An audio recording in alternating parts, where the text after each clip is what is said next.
우리는 지난주에 로마서 7장을 통해서 무엇을 배웠습니까? 이 율법, 율법이 무엇인가라는 부분을 우리가 3주에 걸쳐서 우리가 배웠죠.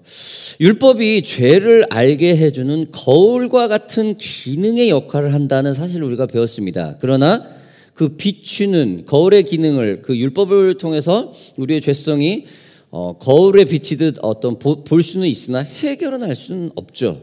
오직 예수 그리스도 그 희생의 대가로 하나님의 그 능력만으로만 가능하죠. 하나님의 말씀으로만. 그렇죠? 우리는 여기까지 배웠습니다. 자, 오늘은 로마서 8장입니다. 그 율법이 그래 거울의 기능을 했는데 그래 어떻게 하라는 거야 라는 실질적인 모습, 어떻게 우리가 삶에서 적용을 할까.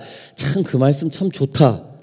그게 아니고 그 말씀을 받았으면은 우리가 삶에서 어떻게, 예를 들어서 부모님한테 아가 이거 하지 마. 그러면 네 알겠습니다. 그럼 다음부터 안 해야 되잖아요. 다시 반복되면 안 되잖아요.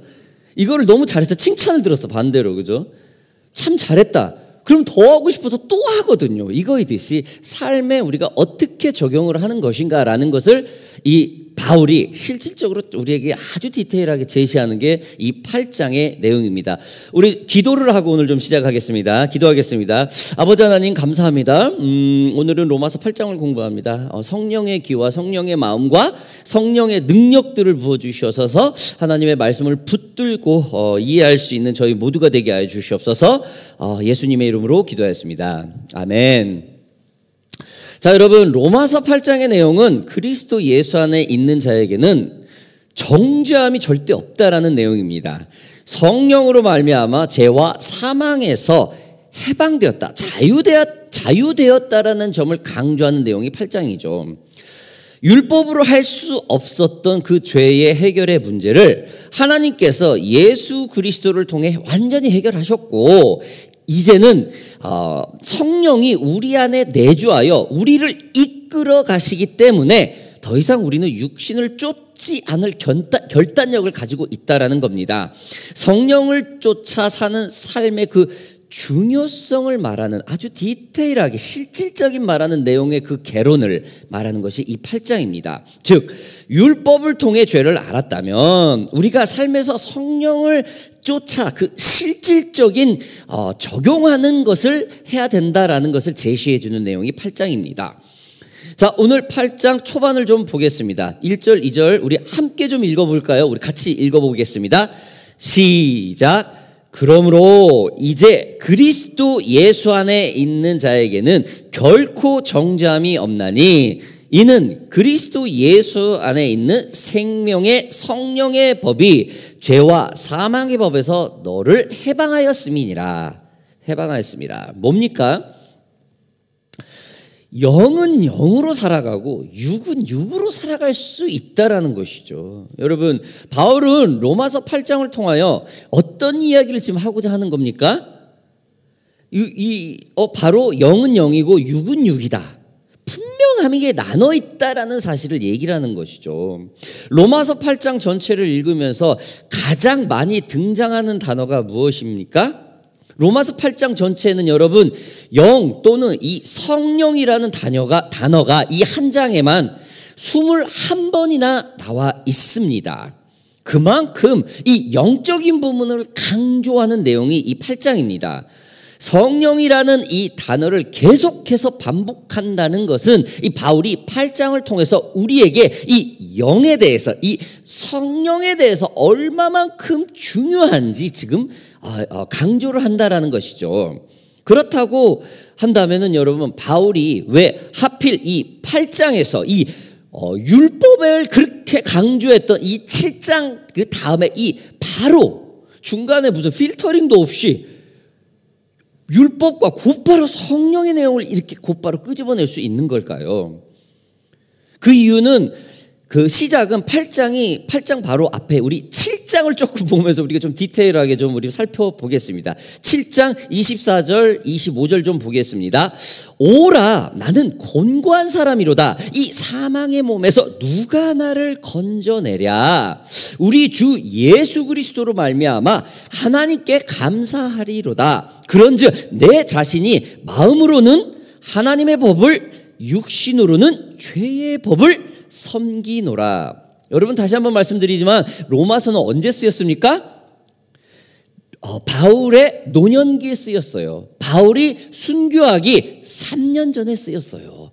거의 인생의 말년에 쓰여졌어요. 그러면은 이 인생의 말년이면은 다마커스 도상에서 주님을 만난 후에 얼마나 많은 일이 이 바울 앞에 있었습니까? 성령의 능력, 병자를 바울의 수건만 만져도 병자가 일어나는 어마어마한 능력을 잃었던, 그리고 태를 몇 대를 맞았습니까? 감옥에 몇 번을 갔습니까? 어마어마한 익스피리언스, 경험이 있어요. 이런 사람이 지금 하는 말이, 인생의 말년에 하는 말이, 이 경륜에 꽉 찬 이 노련한 사도 바울이 하는 말이 영은 영, 육은 육, 지금도 쫓고 있다라는 겁니다. 지금도. 그러면서 남는 것이 하는 말이, 절규하는 표현이 바로 오라, 나는 곤고한 사람이라. 누가 나를 사망에서 건져낼까? 이 말씀을 다시 한번 고백하고 있는 겁니다. 여러분, 영국의 그 앵글리칸, 이 성공회에는 대신학자 존 스토트 목사님이 있습니다. 그분은 이렇게 말을 합니다. 불신자는 자기의 의로 특정 지어지면 본절과 같이 자신을 어떻게 비참한 피조물로 인식하지 못한다. 성숙되지 못한 성도는 selfish confidence, 자기 확신으로 특정 지어지며 자기를 구원할 자에게 구하지도 않는다. 다만 성숙된 성도만이 자기 혐오에, 자기 절망의 상태에 이르게 되며 자기 육신 안에 선한 것이 조금도 과하지 않는다는 사실을 뚜렷하게 인식한다.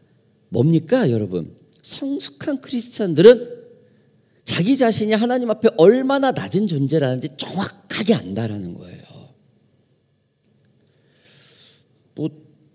최근에 어떤 교회에서, 한국 교회에서는 막 하나님하고 자기하고 너무나 친밀감이 있어가지고, 하나님 까불면 썸띵 그렇게 막 극단적인 막 광화문 앞에서 뭐 이렇게 하는 그런 목사님도 있대요. 아니, 친밀감이 어쩜 그렇게 무서운 말을 할 수 있는지.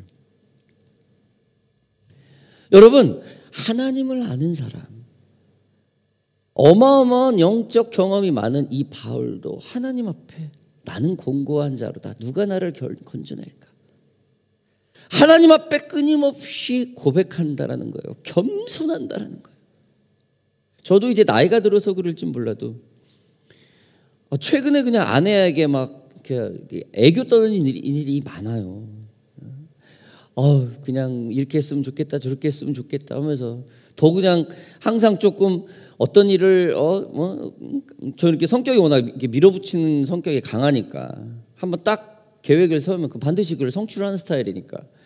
근데 그렇게 했으면서도 좀 말을 좀 유하게 할 걸, 잘할 걸, 막 이런 게 되게 많아요. 그래서 애교를 좀 많이 떱니다. 인생의 경험이 있고 경륜이 이제 이렇게 됐는데도 불구하고 점점 그때 좀 더 잘할 걸, 그때 좀 더 저기 할 걸. 오늘처럼 우리 유경 형제가 꿈에 나왔는데 그게 어떻게 기쁜 꿈이 아니라 조금 마음이 아파하는 좀 그런 꿈이었어요. 물론 뭐 꿈이겠지만 그랬을 때 전에 같았으면 이 사람 막 영적으로 뭐가 있어야 돼, 뭔가 회복이 필요해, 막 이런 식으로 막 생각이 들었을 때 그게 아니라 주님 무엇이길래 이 시간에 저에게 꿈으로까지 그 영혼을 위해 어떤 기도를 하게 하시려고 조금은 나의 마음을 이렇게 걱정스러운 모습을 보여주셨습니까? 라는 기도가 나와요. 왜? 이제 나이가 들어가지고 조금 더 겸손하게, 조금 더 이렇게 하나님 앞에 더 엎드리는 그런 기도가 좀 바뀌어요. 지금 바울이 오라, 나는 곤고한 자다 라고 이렇게 호소하는 표현은 여러분 굉장히 성숙한 크리스찬의 탄식이고, 하나님의 법과 죄의 법 간의 그 갈등을 극복하게 해달라는 호소이자 탄식입니다. 진정으로 하나님을 알고 하나님이 주신 율법을 깨닫게 하신 그 자신의 혼자만의 힘으로는 더 이상 이 복음의 길 갈 수 없다라는 것을 인생의 노년에 다시 한번 알게 된다라는 거예요.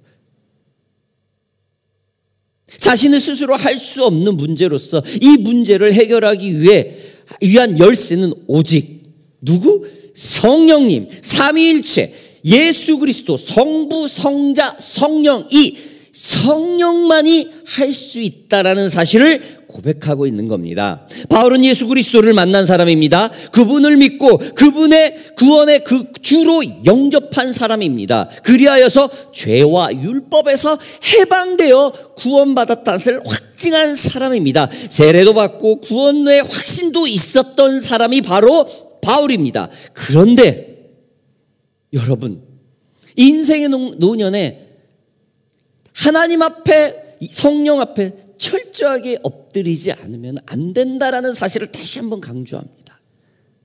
여러분, 교회를 다니고 예수를 믿는 기독교인이 되었는데도 불구하고 여전히 자기 안에는 선과 악이 갈등을 빚고 있다라는 이 사실, 누구도 부인할 수 없다라는 겁니다. 이게 믿음을 시작을 하는 막 일어난 사람이나 바울처럼 영적으로 노련한 사람이나 똑같다라는 겁니다.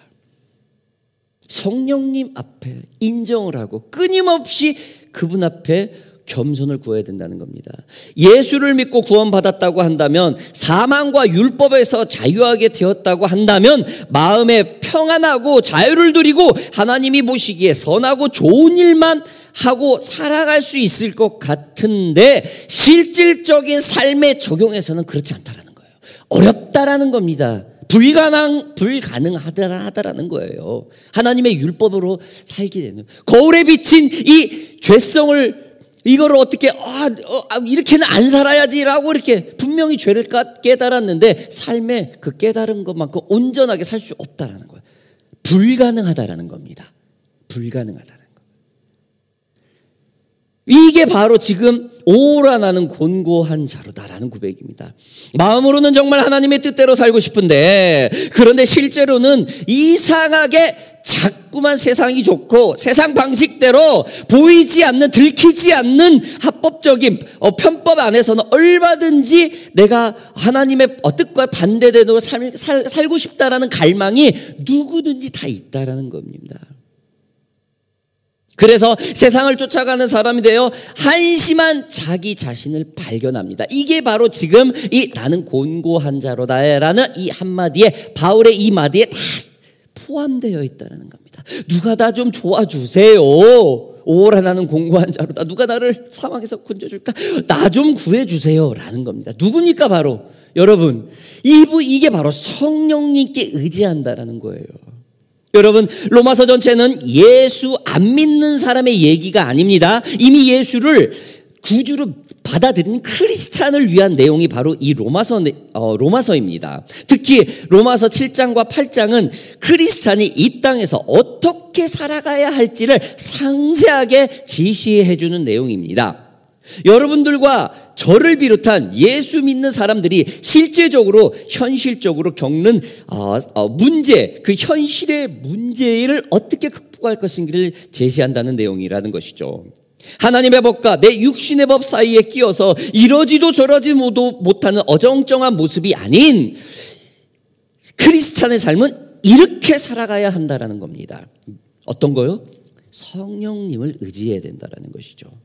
지금 바울의 한탄은 자신도 분명히 크리스찬임에도 불구하고 율법으로 인한 죄성을 깨달아 스스로 할 수 없다라는 것을 솔직히 고백하고 있습니다. 여러분, 지금 로마서는 누구한테 보내는 편지죠? 사도들한테 보내는 편지가 아니죠. 믿음이 성숙한 자들한테 보내는 편지가 아닙니다. 로마에 있는 굉장히 이제 막 믿음을 받아들인 초신자들에게 보낸 편지가 바로 이 로마서예요. 초신자들에게 믿음의 이 롤모델이 있는 성숙한 자신의 모습을 솔직하게 지금 다 고백하고 있는 겁니다. 여러분, 이게 겸손 아닐까요? 이게 겸손 아닐까요? 바울의 한타는 자신도 분명히 크리스찬임을 알고 있습니다. 그러나 이 문제를 해결하기 위해서, 이 곤고한 부분을 해결하기 위해서 그는 기도합니다. 그리고 해답을 로마인들에게, 지금 우리에게 제시합니다. 그게 바로 성령으로 살아간다는 것이죠. 하나님의 역사 속에서 그 해답을 찾았던 것입니다. 바울 자신의 실존적인 문제가 성령 하나님에 의해서만이 해결될 수 있다는 것이죠.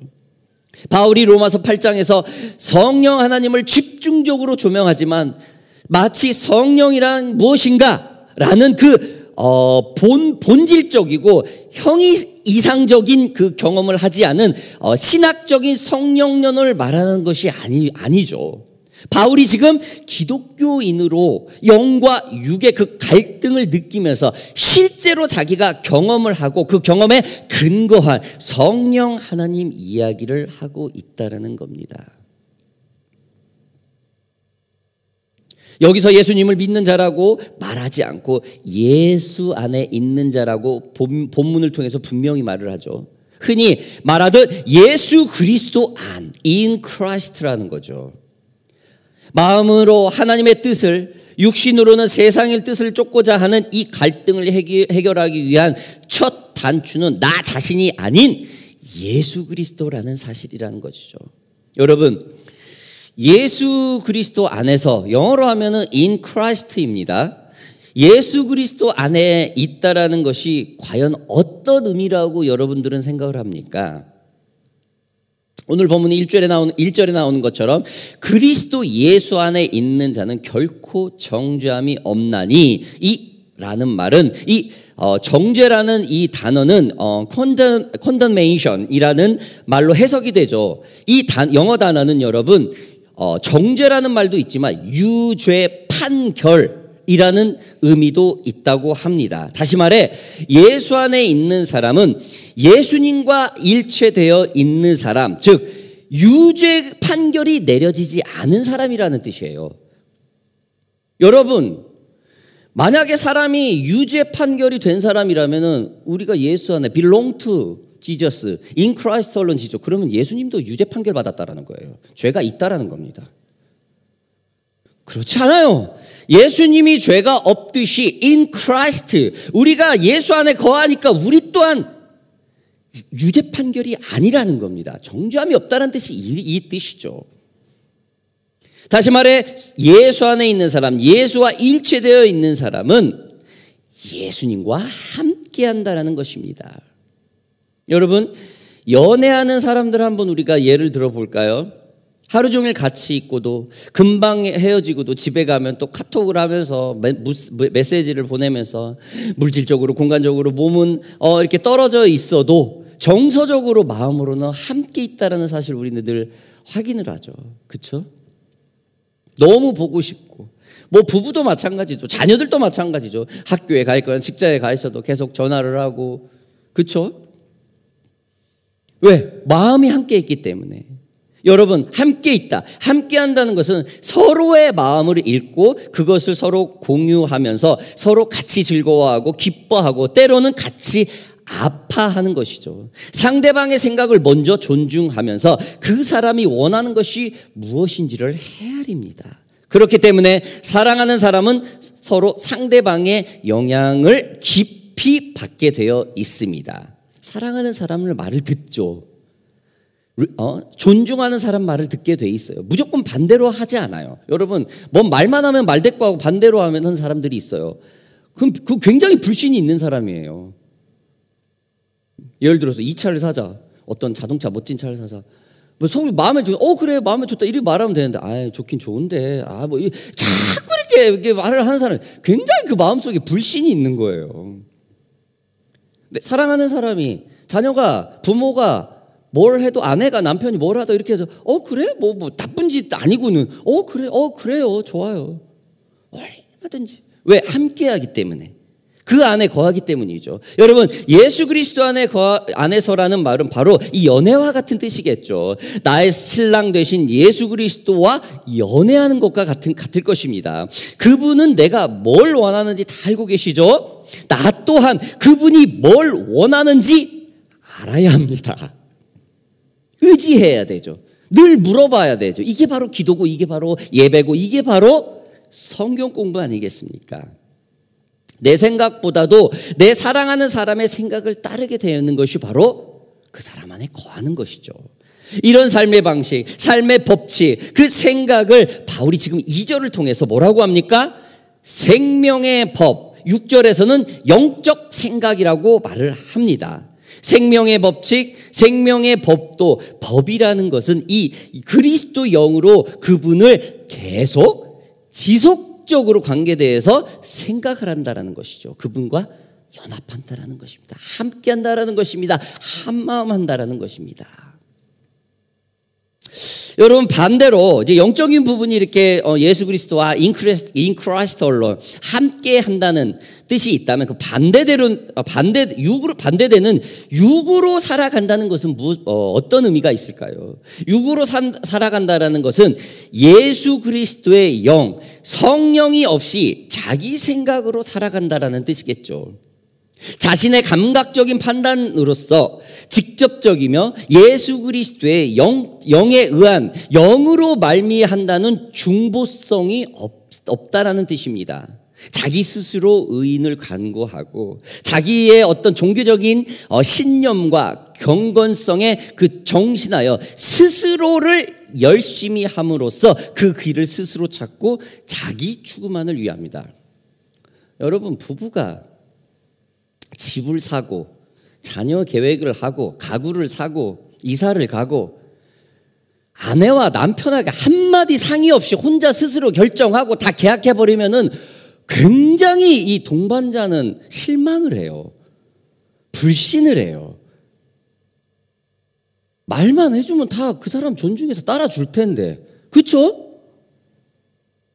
그게 무슨 나쁜 짓도 아니고 도둑질도 아니고 그냥 말 한마디 해주면 여보, 우리가 이번에 이쪽 동네로 이사 가는 거 어때? 우리 아이를 이런 학교로 보내는 거 어때? 이번 이런 차를 사는 거, 이런 침대를 사는 거 어때? 이런 직장으로 옮기려고 하는데 어때? 그래요? 이런 한마디만 해주면 다 되잖아요. 그런데요, 뭐 그리 많지 않죠, 우리 집. 근데 간혹 보면은 혼자 그런 분들이 있어요. 실질적으로. 교회도 마찬가지예요. 리더가 어느 날 와보니까 뭐 다 바뀌어 있어, 막. 많아요. 여러분, 육으로 산다라는 게 이런 게 아니겠습니까? 예수님과 분리됐다라는 게 이런 게 아니겠습니까? 예수님의 생각과 의견은 아랑곳하지 않고 오로지 육적인 감각에 의해서만 당장 이게 좋네, 이게 그걸로 따라가는 것이 바로 육적으로 살아가는 거 아니겠습니까? 여러분, 외람된 말씀이지만 크리스찬이 커피 한 잔이나 뭐 식사를 한 번 더 대접을 한다면은 굉장히 이것은 피스메이커 역할입니다. 그렇죠? 어디를 가서든지 얻어먹기보다 한 잔 더 하는 게 커피 한 잔이라도 더 사는 게 더 피스메이커 역할입니다. 육적인 생각은 여러분 절대 그렇지 않아요. 왜? 손해보기 때문에. 하나 얻어먹어 하나면 끝이지. 그것도 다행이죠. 그래서 대부분 크리스찬은 어때요? 한 번 얻어먹으면 두 번 하죠. 한 번 얻어먹으면 갚고 한 번 더 미리 한 번 더 하죠. 육적인 생각에 머물렀다면 그냥 이걸로만 끝나는 겁니다. 그 사람이 원하기 전에 한 번 더 내가 더 찾아가는 것이죠. 여러분, 이게 크리스찬 아니겠습니까? 예수님이 한 번 더 우리에게 더 찾아오지 않습니까? 우리가 사망의 음침한 골짜기를 지나서 죽기 직전에 주님을 부르기 전에 이미 먼저 우리에게 손을 내민 거 아니겠습니까? 저와 여러분들이 육적으로 살아가는 사람이 아닌 예수님과 연합한 in Christ 한 주님과 함께 살아가는 저희 모두가 되기를 주님으로 바랍니다. 여러분, 말씀을 좀 계속 보겠습니다. 바울은 영과 육에 대해서 삶이 다르다는 것을 분명히 말을 합니다. 6절 7절 보겠습니다. 육의 생각은 사망이요 영의 생각은 생명과 평안이니라. 육의 생각은 하나님과 원수가 되나니 이는 하나님의 법에 굴복하지 아니할 뿐 아니라 할 수도 없음이라. 육신에 있는 자들은 하나님을 기쁘게 할 수 없느니라. 분명히 얘기해요. 여러분, 성령에 감동된 생각은 분명히 틀립니다.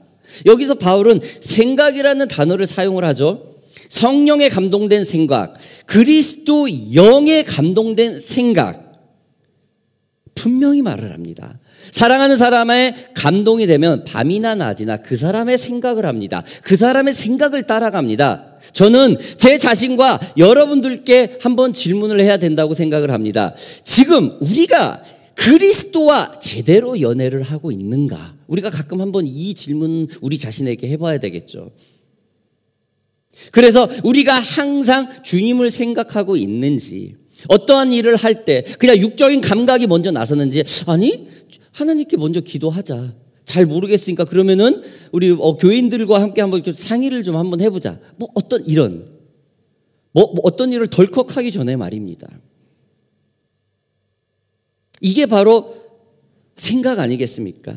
여러분, 중요한 것은 지금 내가 어떤 생각을 가지고 있느냐라는 것입니다. 생각은 우리의 삶의 방향을 규정하죠. 삶의 방향은 어떻게 합니까? 다시 생각을 바꿉니다.